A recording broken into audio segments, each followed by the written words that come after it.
This week, the Federal Maritime Commission held their FMC meeting. And if you didn't get a chance to listen in, I'm going to break down some of the notable issues raised. So stick around.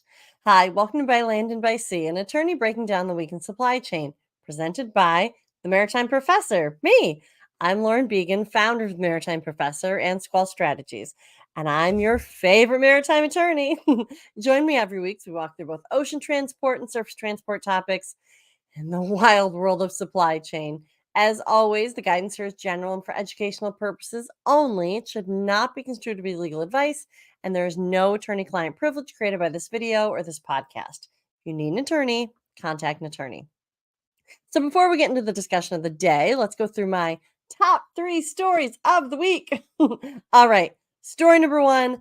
This is where we've been starting for a while. There's a lot of kind of rulemaking things happening. Most notably, actually, we have quite a few final rules on the book. But as we've talked about, we have some petitions floating around. So I like to just kind of use this as our recoup time, our let's check back in. So let's check in on those FMC rulemakings. Over the past year or 2 years now, just over 2 years, the FMC has been working through 3 rulemakings that they were directed to undertake by the Ocean Shipping Reform Act of 2022. And so what were those? We've talked about them on this show quite a bit. We have the billing practices of detention demurrage. That went into effect May 28th, 2024. Notable developments on this. The commission issued a correction to the final rule, the preamble text. They clarified the rules application and non-application to carrier-trucker relationships. Another notable development on this one, the World Shipping Council filed a petition against the detention demurrage billing requirements final rule, this rule. So what does all that mean? Well, we've talked about this quite a bit too.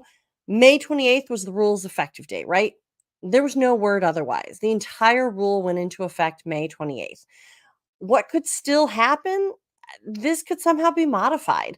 There's a petition on this rule, in front of this rules, against this rule at the DC, the Court of Appeals for Federal Court of Appeals for the DC Circuit. So I've been watching that, but nothing yet. I mean, it's still going through its procedural process in the court system. We have no indication that anything is changing because of that petition yet, but it's up to the court, right? I mean, we've yet to see the full back and forth between the two parties, so we still have a ways to go here. But yeah, I mean, the rule went into effect May 28th, 2024, and it's been out in the wild for quite a while now. This is 5 months, almost 5 months, a couple days short of 5 months. So it's been out there for a while. Second thing that we've been talking quite a bit about is this defining unreasonable refusal to deal or negotiate with respect to vessel space accommodations provided by an ocean common carrier. I keep saying that this rule continues to kind of fly under the radar, but is so critically important.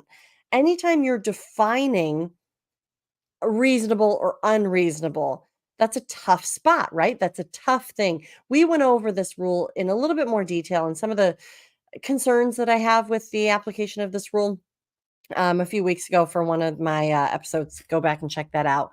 But this rule, this defining unreasonable refusal to deal and negotiate with respect to vessel space accommodation, the final rule was released July 2024, and it went into effect September 23rd, 2024. You might recall that at the end of September, there was a lot of news, and it wasn't about this unreasonable refusal to deal and negotiate. Arguably, this rule kind of got snowed in and perhaps overshadowed by the, at the time, pending port strike that we now know was an actual port strike. So I urge you to go back and take a look at this unreasonable refusal to deal or negotiate with respect to vessel-based accommodations. One, to see what it says in there and some of the things that I highlighted in a previous episode, but two, so that you can track along with me as we watch this one as well, because there was a petition filed against this rule as well. The petition was filed September 13th, 10 days before effective date of this rule. There haven't been any substantive updates to the petition on this one. I'm going to continue to watch it periodically. But this one, there also hasn't been any mention of from the FMC on what happens here. Everything since the petition was filed before the rule went into effect, there was no message from the court that, and certainly nothing that I saw, changing any of these effective dates. So just like the D&D rule, it seems to have gone into effect on the effective date, which for this one was September 23rd, 2024. So it's been in effect for about a month. So if you have any sort of dealing or negotiating with respect to vessel space accommodations, take a look at this rule. I mean, arguably, that's everybody, right? So take a look at this rule, see how it applies to you, see if you agree with it. I mean, the time for the notice and comment periods are over, but certainly the FMC, I can only imagine, wants to stay very involved with how these rules are doing out there in the wild, right? So I think they're keeping a close eye on detention to merge billing. They're also going to be keeping a close eye on this defining unreasonable refusal to deal or negotiate. This one particularly was the one that Chairman Maffei said was, uh, he said that this was a nuanced rule, and I'm forgetting exactly what he said, but he said it's better to get it right than to get it fast. This one only had a 6-month turnaround.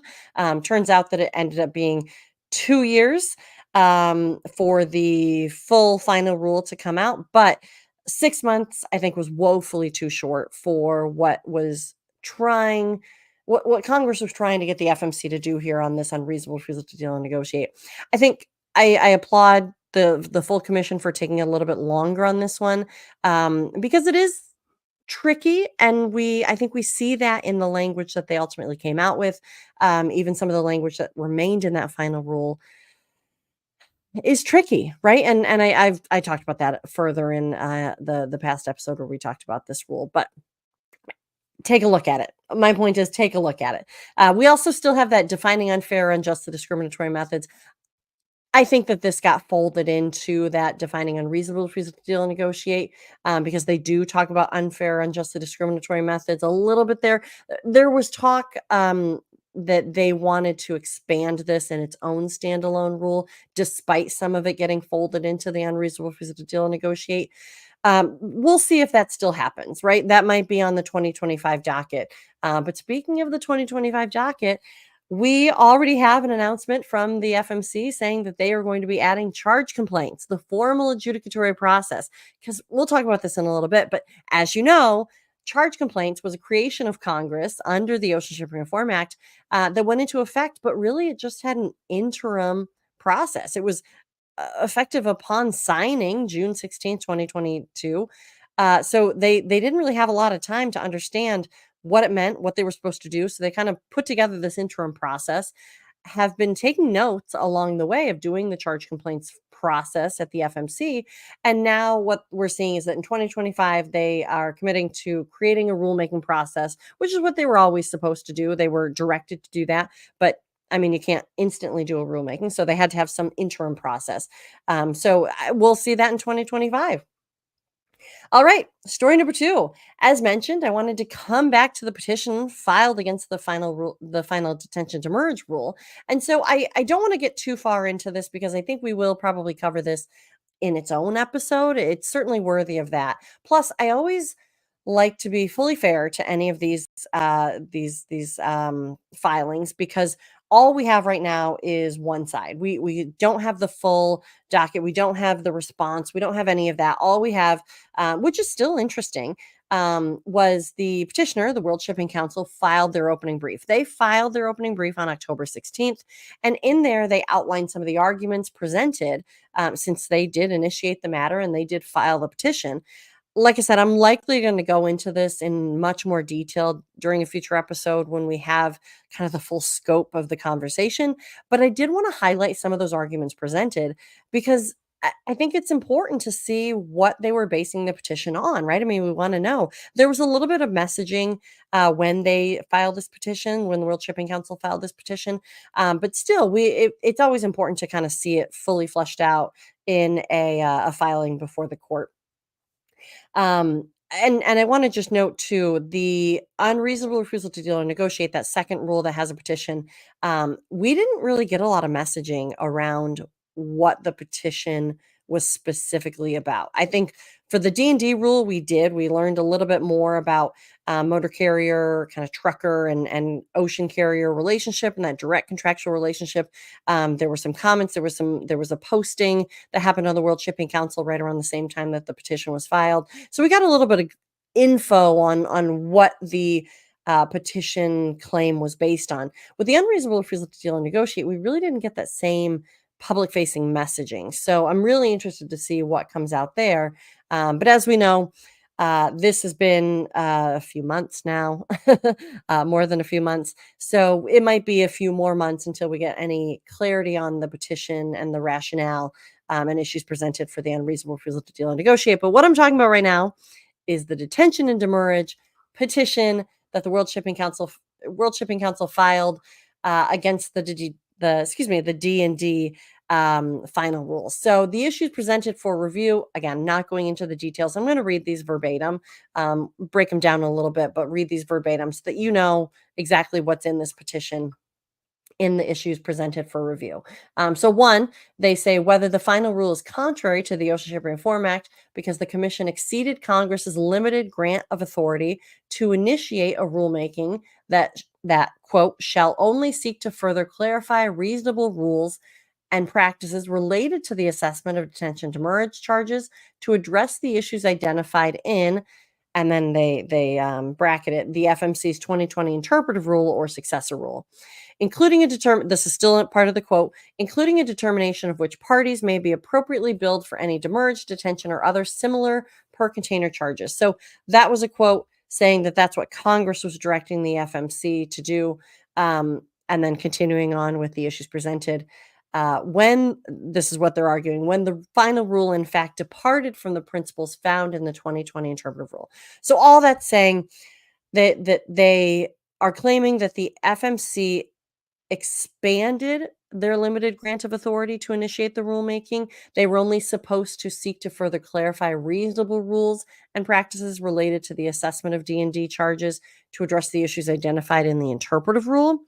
I mean, we'll see how this one all plays out, right? I want to be fair. We're not going to dive too far into this, but I mean, not a bad argument, right? But however, Congress goes on to say, including a determination of which parties may be appropriately billed for any demurrage, detention, or other similar per container charges. So, okay, so there it is. So there's kind of the wrap up. This will be interesting to see what the FMC says, because I think that they are arguably within their purview. Did they go too far is the question. That's kind of what they're saying here, is that they are saying that the FMC departed from the principles found in that 2020 interpretive rule and departed from the limited grant of authority to initiate the rulemaking. So that's just one. There's 5 issues here. Number 2, whether the rule exceeded the FMC's statutory authority because the commission lacks authorization to ban a billing practice absent a finding that the practice is unjust and unreasonable. And this, they say, is carrier to motor carrier billing in cases of direct contractual agreement. They're saying that they shouldn't be banning a billing practice absent a finding that it's unjust and unreasonable.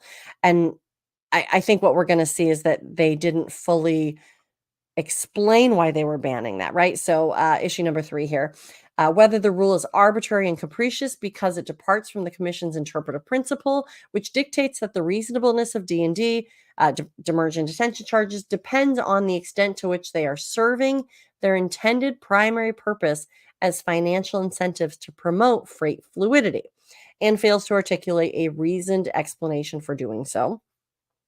All right, number four, whether the rule is arbitrary and capricious because it fails to meaningfully respond to crucial comments submitted during the rulemaking process and further fails to appreciate that it constitutes a change in policy. So the World Shipping Council certainly filed comments to this effect, calling into the calling to the FMC's attention this motor carrier relationship, and certainly probably other things that they're going to be mentioning here. And issue number five, whether the FMC violated the NEPA Act, that's the National Environmental Policy Act, by failing to issue an environmental impact statement, an EIS, because the FMC underestimated the increased congestion and attendant reduction in air quality that its final rule will cause.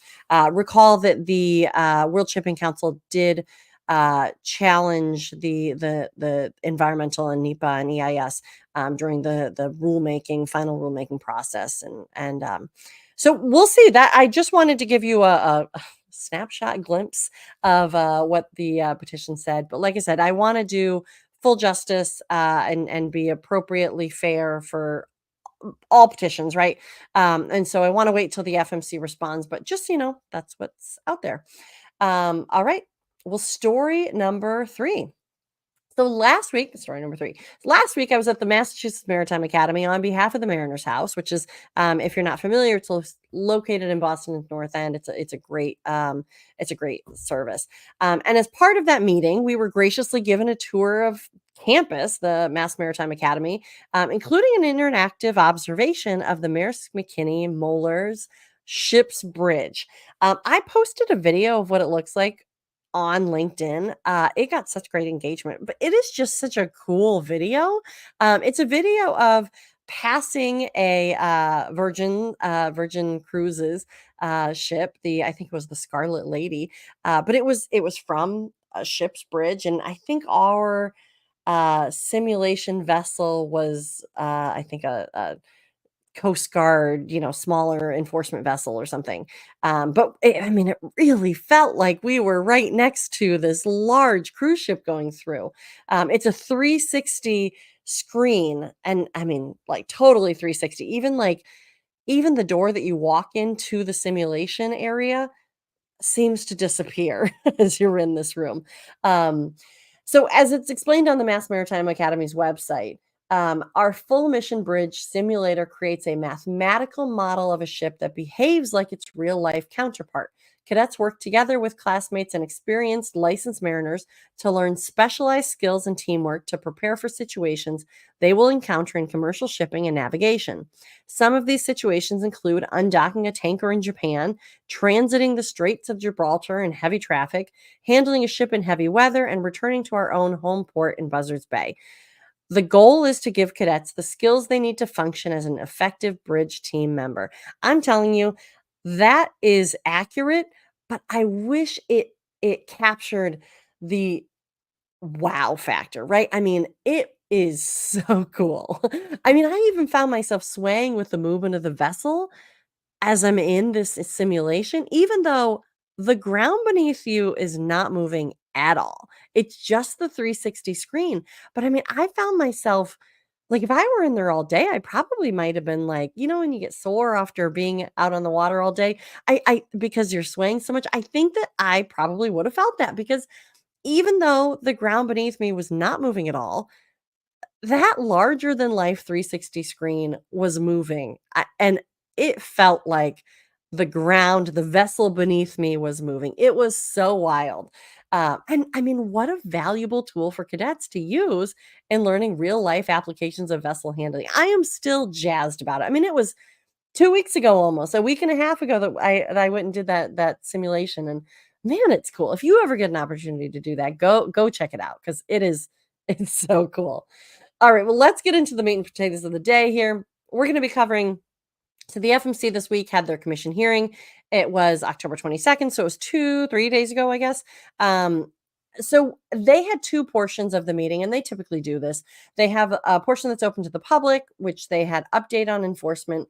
They had updates on status of OSHA Shipping Reform Act of 2022, charge complaints, and they had an update on the FMC's IT program, so information technology. I mean, all their computer systems and everything. They also had those same agenda items, but they had a closed to the public portion, and usually that's when they get into kind of otherwise can't be discussed. Maybe it's for business purposes, or there's some sort of private element to it. There are qualifiers that they have to hit. They can't just willy nilly close it to the public, and so there are specific reasons why they close. As you can probably imagine, enforcement updates to the public. Charge complaints also has kind of an enforcement investigations piece to it. And then update on the information technology. I think that there were pieces that were probably non-public for maybe cybersecurity purposes, but there's certainly they need to have rationale. They can't just close it for no reason. And so yeah, that's how they work, right? You do the public screening, and you do the public piece, and actually all the people who actually show up in person are asked to leave, and then just the staff, the commission staff, the full staff is allowed to stay for that close to the public section. So the first part was a staff update on enforcement. And so this was given by the director of BEICs. So this is the Bureau of Enforcement, Investigations, and Compliance. And I actually thought that this might be a good time to kind of do an overview of BEIC, like what's included in this bureau. It used to be the Bureau of Enforcement. Now it is the Bureau of Enforcement, Investigations, and Compliance. What they did was they basically kind of reshuffled some of the other bureaus and offices and put them into this one consolidated. I wouldn't even say larger. It just kind of was a reshuffle of what was already there. So the Office of Enforcement obviously is the prosecutorial arm of the commission, right? It's the Office of Enforcement. So what it says on the website, under the direction and management of the office director, attorneys participate as trial counsel in formal commission proceedings and work closely with the Office of Investigations in pursuing potential violations of the Shipping Act and commission regulations. Attorneys also attorneys also negotiate settlements and informal compromises of civil penalties and may act as investigative officers in formal fact-finding investigations initiated under the Shipping Act. So of course, right? That's the Office of Enforcement. Office of Investigations that was referenced there. FMC investigators in the Office of Investigations focus on potential violations of the Shipping Act and Commission regulations. FMC investigators are located in New York, New Jersey, Miami, Houston, and LA Long Beach regions. Individuals or entities wishing to report violations of the Shipping Act and Commission regulations are urged to contact BEIC at fmc.gov or may directly contact investigators in their area. So I want to stop a little bit. So this Office of Investigations used to be just simply kind of referred to as the area reps. And I think that they still are maintaining that area rep nature, kind of those regional offices, if you will. But they're limited, right? They have New York, New Jersey, they have Miami, they have Houston, and LA Long Beach. So they're kind of in like, I guess, right, quadrants of the country. But now they have expanded their role, I guess I would say. They've always kind of had an investigatory element, even though they were supposed to be kind of like um I mean, they were the area rep, right? So they were the kind of the local rep, the connection to the FMC. But now they have a more expanded role, and the Bureau of BEIC and the Office of Enforcement can now use the Office of Investigations, the former area reps, in probably a larger role and maybe a more targeted way as part of their investigations. They were always able to kind of call upon the area reps, but now it's a little bit more commemorated in this investigatory role. And then to round it out, right, the Office of Compliance. So the Office of Compliance administers the vessel operating common carrier, non-vessel operating common carrier, and ocean freight forwarding review audit program, and the Ocean Transportation Intermediaries Compliance Program. The office also administers the internal review process for non-compliant OTIs and conducts preliminary review of requests for enforcement action. The Office of Compliance provides research and analytical assistance for cases under the Shipping Act and other statutes. So I wanted to make sure, like I always do, that we're all kind of on the same page. So that's what BEIC is. It used to be the Bureau of Enforcement kind of as the main arm. Now they're all collectively part of this BEIC. So the staff update, or the director update, I should say, one of the and I'm not going to go through everything that everybody said, but one thing that really stood out to me is he said, "Look, we have 6 investigators and a $1.5 trillion a year industry." That was actually later corrected by Commissioner Bensel to say 1.5 is a limited view. His point might be more accurate to say that we have 6 investigators to $6 trillion of economic activity that the FMC regulates. So they regulate that with these 6 investigators. They also mentioned that they're looking to hire more investigators, but the point being, right, like per every $1 trillion of economic activity that's regulated by the FMC, there is 1 investigator. But look, right, like I said, they used to be the area reps. They are planning to hire more investigators, as they said. So they've expanded their role. But the point that the director was trying to make here is that the BEIC bureau depends on the industry to help inform them when things are going wrong, to make them aware of information that they can then act on. They also, I mean, the director was very fair in his and measured in his presentation here, saying, we don't just take your word for it. We're going to investigate. And even though they only have the 6 investigators, that's not to say that they don't have more staff. Those are the investigators that are out in the field, right? They have staff on hand to to research, right, and to get into some of these issues. Woefully lacking for the scope of the industry that they cover, but they do have um, the ability to still look into this. So the point being that they were saying they depend on the industry to really make them aware. They are dependent on people to make this office aware of charges being imposed upon them so that they can do investigative efforts. Or, I mean, not just charges, right? That was kind of the nature of the conversation there, but just violations of the Shipping Act generally. He also brought up, which I thought was kind of an interesting thought, because while they are perhaps woefully under investigatory number of people in the Office of Investigations, he also said that just the budget for enforcement staff costs.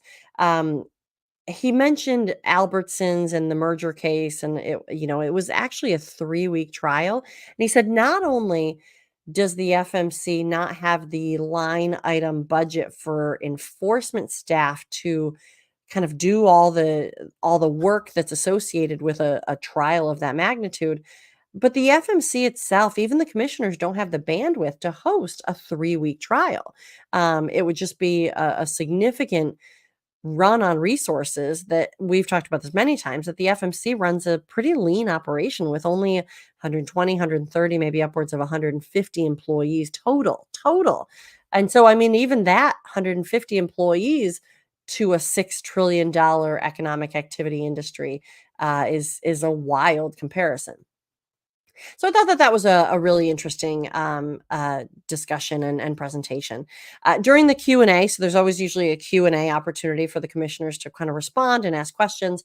Chairman Maffei really showed his seriousness in uh, in instances of retaliation. And one of the things that he said is that retaliation is the closest he believes you can get to a mortal sin, which to me just really indicated that the messaging that's been coming out recently is certainly something that they are taking seriously, right? And sorry, I should say the messaging that the FMC has been releasing in some of their press releases, certainly the recent one about retaliation, they must be getting some pretty serious accusations. And so I really, again, appreciate the director of BEIC going back and saying, just because somebody told us about it doesn't mean we're taking their word for it. We are being very fair in our assessment and want to make sure that we are running down any and all claims. But then he did say, look, fear of retaliation is real out there, but we need to know information in order to bring a case. And so I think that was the essence of trying to encourage the industry, and certainly anybody listening here, to if there are wrongdoings out there or perceived wrongdoings, let the Bureau of Enforcement Investigations and Compliance know so that way they can look into it. You don't always we've talked about the different ways that you can bring complaints to the FMC, and filing or reporting a violation, you don't stay connected to that. And so this fear of retaliation can kind of drop off of that because it's like a see something, say something moment, right? Where you can report a violation, but they don't necessarily report back to you on how it's going. What did the violation ultimately end with? It's up to you to watch that. You're just turning the information over. And so that was the point here, from the director saying, look, we need to know the information in order to bring a case. But then he also said, activities will be taken extraordinarily serious by his measured. I just keep saying measured. I think that was the right way to describe his approach, is that we are going to be looking into it to be fair. Commissioner Dye had a really great reaction to the update, saying that she strongly supported the work of the Bureau of Enforcement Investigations and Compliance, and that she appreciated the looking into the surcharges that were part of the strike negotiations postponement. She said that she recently sat on a virtual question and answer with, I think it was a shipping group.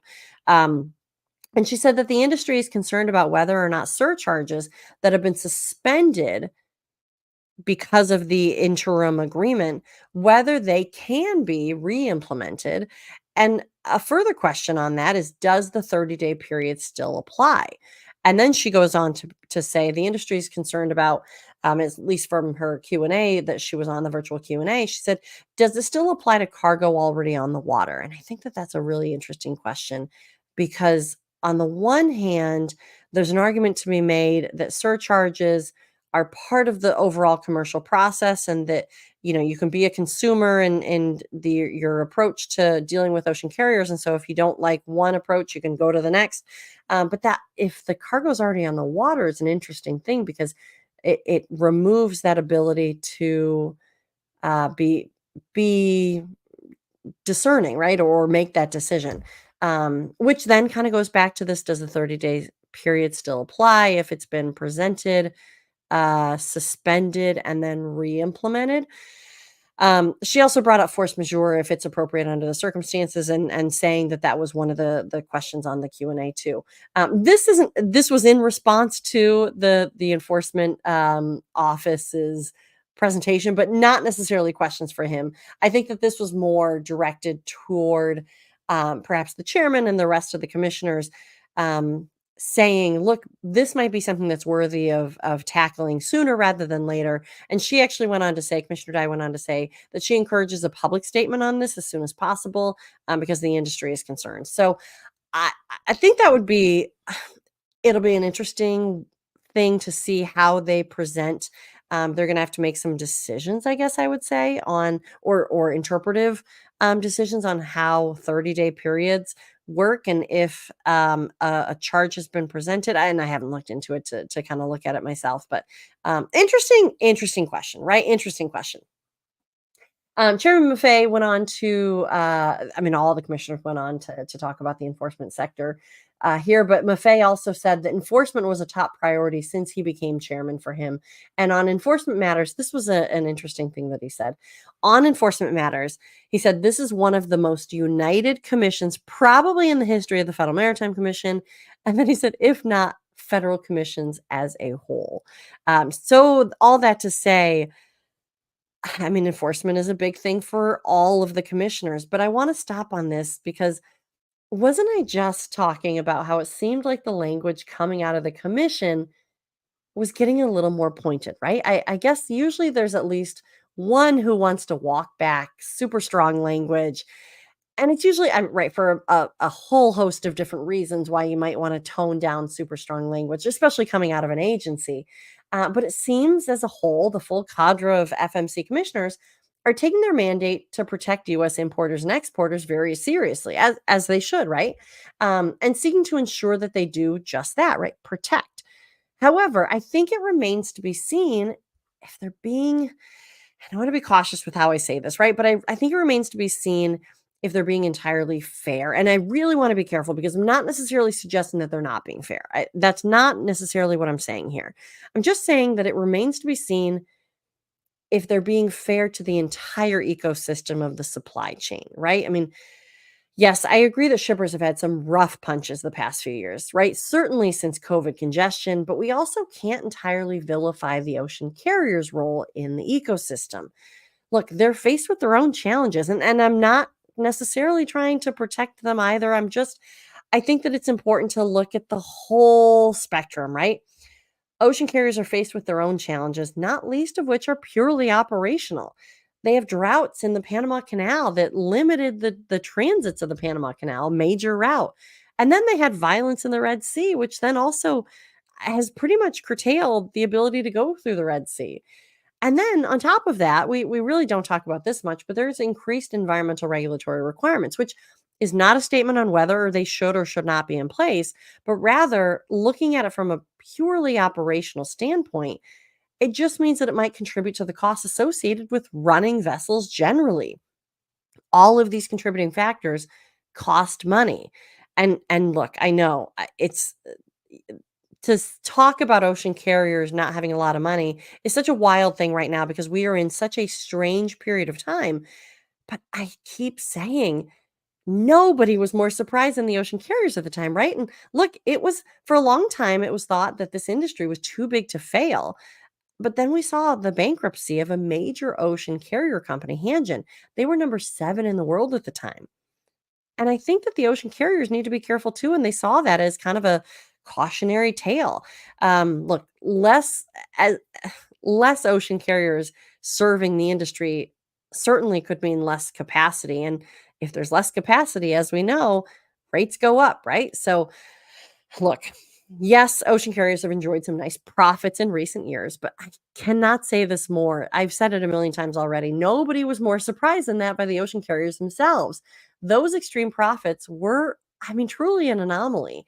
And a lot of them reinvested that money back into the industry to buy vessels. And we're still seeing some jump ups in their profits, but I mean, it's a volatile thing still. The pendulum is still swinging back and forth. And look, because they were able to buy these vessels, that allowed them to enter more vessels into the market that were more efficient and yes, more environmentally friendly. And look, I really I'm not trying to take any position here. Are their hands totally clean? Look, we'll see, right? The right and wrong of it all is going to play out in the litany of cases at the FMC. And I think over the next I think we're going to start to see cases start dropping in the next 6 months, and certainly by the spring and the summer, we're going to see some pretty good case law starting to shape some of the definition of the otherwise guardrail approach that the FMC takes. And look, we're going to have the litany of cases, and then we're likely going to have appeals in federal court of those cases.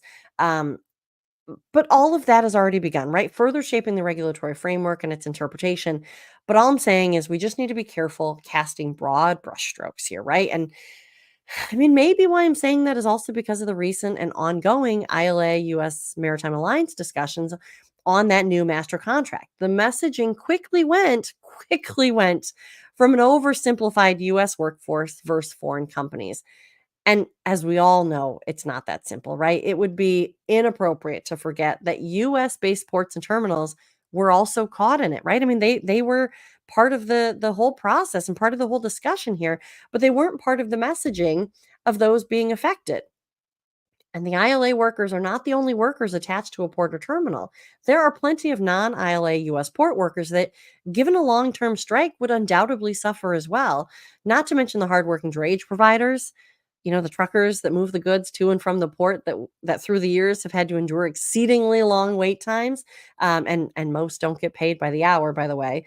So if the goods aren't moving in the port, then they certainly start to stop outside the port too. And all of the supporting industries that rely on the efficient movement of the goods into and out of the port suffer too. Look, I guess I felt pretty strongly about this.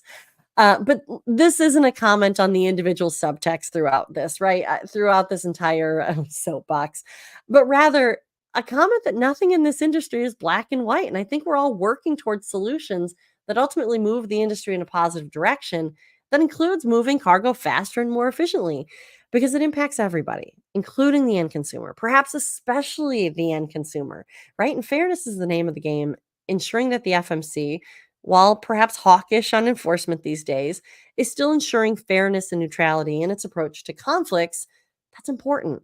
And I think that they are. I think that they are. I truly believe that they are. But messaging also matters, and I think I might just still be hung up, I guess, on the Gemini cooperation press release out of the FMC. So remember, this happened early September. It was September 9th when the commission announced that the Gemini cooperation would take effect after an initial review period and a request for additional information, and then the lapsing of the 45-day review period. So while the announcement out of the FMC wasn't too eyebrow raising, I guess, at the time, it was the statement that Chairman Maffei's office released around the same time, right? It was certainly the same day, and it was strongly worded, and it's still sitting with me, I guess. So the message, I mean, I'm going to read this verbatim. The Gemini cooperation agreement will take effect today by the operation of law. Nonetheless, I have questions and concerns about whether the Gemini cooperation agreement filed with the FMC has or will result in an anti-competitive consequences that violate the Shipping Act. I'm going to pause there because he says he has concerns about whether this agreement filed with the FMC has or will result in anti-competitive consequences. So I mean, if it already has anti-competitive consequences, right? That then there should have been an injunction filed against it, and then maybe will. I think what he's kind of trying to point to is that they still need more time, and that's what he says, right? The very next paragraph says, I'm going to quote again, that said, current law does not provide the commission with any additional time to further evaluate the proposed agreement and no viable way to stop it from taking effect at this time. And so, right, he's basically kind of signaling to Congress, look, we don't approve or deny this, right? We only have the time allotted to us. They had 45 days from the initial filing, and then they had 45 days from a request for additional information. And if they don't file an injunction in federal court in that time, the agreement automatically goes into effect. Okay, now I'm going to go back to quoting his. This is the last paragraph. It was the short announcement. But he goes on to say, so while the agreement does take effect, I have joined my colleagues in ordering FMC staff to engage in immediate and ongoing rigorous monitoring of the Gemini cooperation agreement to ensure that it doesn't illegally impact U.S. importers, exporters, covered service providers, and consumers. So I don't necessarily disagree, but also, I mean, that's kind of a shot across the bow, right? Saying we're ordering the FMC staff to engage in immediate and ongoing rigorous monitoring. Well, that's their job, anyways, right? They are always going to be immediately and ongoing monitoring agreements that come into effect that are under the FMC regulatory jurisdiction.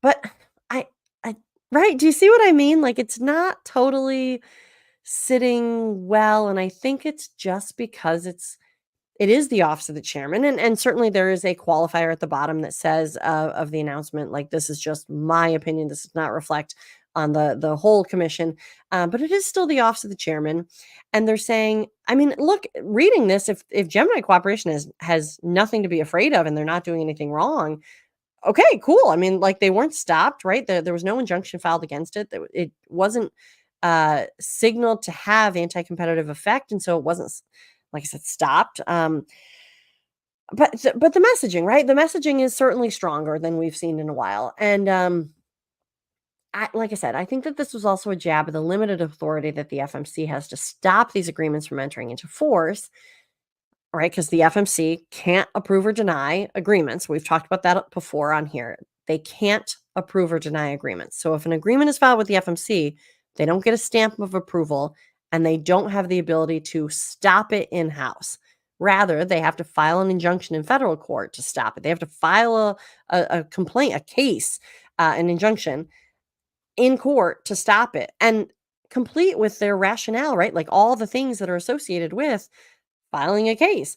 So they would have to file an injunction in federal court to stop it, and they probably don't have the resources, the manpower right now to do that. If it was a question of, well, maybe it might be worthy of an injunction, maybe not. We'll see how it goes. They probably don't have the resources to do that. And maybe that's what's happening here, is that they're saying we probably would have tried it if we had better resources or another way to slow it down or stop it or find another way. But then the flip side of that is it's private industry and this is government involvement, right? And so that was part of the intention here, I think, is allowing agreements to go into effect after 45-day periods. And really, you get a 90-day period ultimately, because you can have two 45-day periods in those 90 days, are you able to research, dive into, really truly understand what the agreement proposes, and then determine if it's being anti-competitive?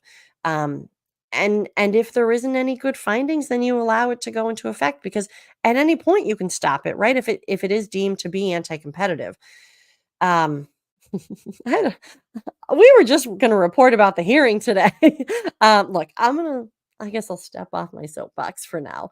But I mean, it's all about fairness, right? And look, if I'm being honest, isn't the whole a podcast a soapbox generally? But yeah, it's to me, it's all about fairness, right? It's all about kind of just making sure that things are and probably because the enforcement director was so measured in his approach, that really struck a good chord with me, that I, I don't know, everything's kind of mixing around in here, and so I just wanted to bring up some of those ideas. All right, what else happened in the meeting, right? Like, let's conclude this, because there was some other good stuff there.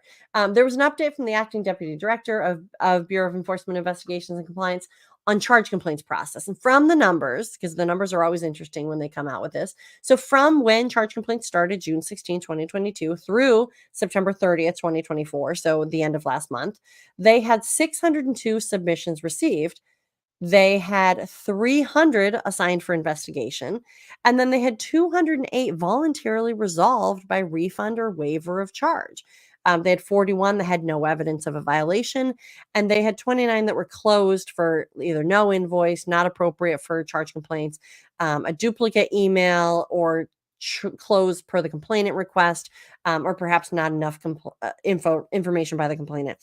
One thing that they did mention too is that if they were turned away from the charge complaints process, they were reminded of all the other options that they still had. Because if you were turned away from a charge complaints process for whatever reason, maybe you don't have enough, it's not the right venue for it or whatever, you can still go and do all the normal things. I mean, you can still report a violation, you can still file a complaint at the FMC, like file a lawsuit at the FMC. You can still do the informal mediation process through the Office of Consumer Affairs and Dispute Resolution. So those are still available, but this is just a recap of charge complaints, right? So, pretty interesting. The 208 charge complaints that they found to have been either waived or refunded, of the 208, the total charges that were refunded or waived thus far was 3,282,928 and 77 cents. That's pretty good. That's pretty good. I mean, for a federal agency trying to help, and certainly a hawkish enforcement agency, right? I think that's fair to say. Um, one question, so they went through their commissioner, Q&A, and one thing that I thought was a really interesting question was from Commissioner Bensel, and he asked if the time bar for refund was the same as reparations, and basically said, "Is there a statute of limitations on refund that's associated with charge complaints?" So that question went over to the Office of the General Counsel. Chris Huey responded to that and said that that would be something that would be discussed in the rulemaking process. And as we know, I mentioned at the very top of it, during this presentation, during this hearing, they mentioned, or the meeting, they mentioned that in 2025, they intended to do a rulemaking on the formal adjudicatory process of charge complaints. But they said, look, in the interim, there was no mention of statutory limitations on refund versus the otherwise limitation on 3 years of claimants seeking reparations.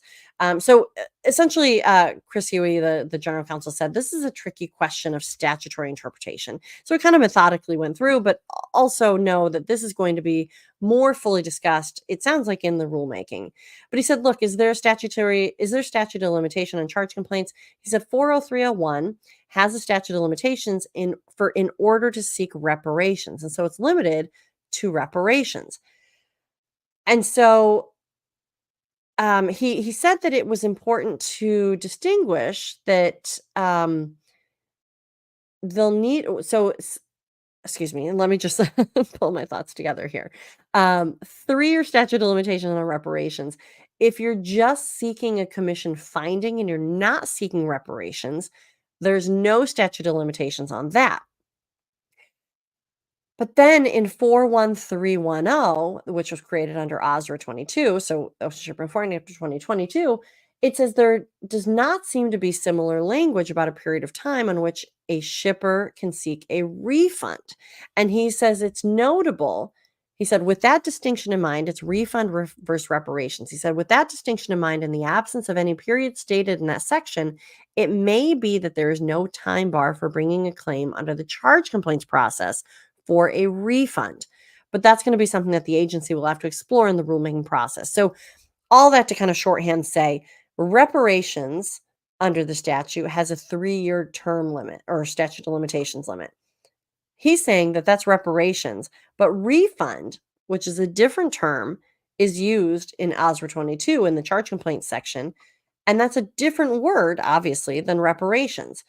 And he said that might be something that will have to be explored in the rulemaking process. So, I mean, I love a good notice and comment period. So I'm going to be interested to see if people weigh in on that, and if they want a statute of limitations for being able to file a charge complaint. I mean, for the most part, we've seen detention emerge. How long can you go past that moment and file that charge complaint? Yeah, that'll be an interesting conversation, I think, in the rulemaking. Like I said, it was also mentioned that in 2025 is when the FMC will initiate that rulemaking, establishing a permanent procedure for charge complaints. So overall, it was a really interesting hearing. I was hoping to hear a little more mention of the petitions facing the rulemakings, the final rulemakings, right? The D&D rulemaking and the unreasonable refusal to deal or negotiate, or at least perhaps maybe a mention or a reassurance that while they maybe can't say anything about the pending litigation, in the meantime, everything was just going to proceed status quo, right? Nothing has changed. No modifications to the effective date. They didn't say that, right? And we're well past the D&D rulemaking effective date. We're just a month past the unreasonable refusal to deal and negotiate rulemaking. But I would have liked to have seen perhaps just a mention of it. But still an interesting hearing, right? They always are. Well, so as always, the guidance here is general and for educational purposes only. It should not be construed to be legal advice directly related to your matter. If you need an attorney, contact an attorney. But if you have specific legal questions, feel free to reach out to me at my legal company, Squall Strategies. I cannot say that enough. The guidance here is general and for educational purposes. It should not be construed to be legal advice directly related to your matter. So otherwise, for the non-legal questions, the e-learning and general industry information and insights, come find me at the Maritime Professor. If you like these videos, let me know. Comment, like, and share. If you want to listen to these episodes on demand, or if you missed any previous episodes, check out the podcast by Land and by Sea. If you prefer to see the video, they live on my YouTube page by Land and by Sea, presented by the Maritime Professor. While you're at it, check out the website, maritimeprofessor.com. So until next week, this is Lauren Began, the Maritime Professor, and you've just listened to By Land and by Sea. See you next time.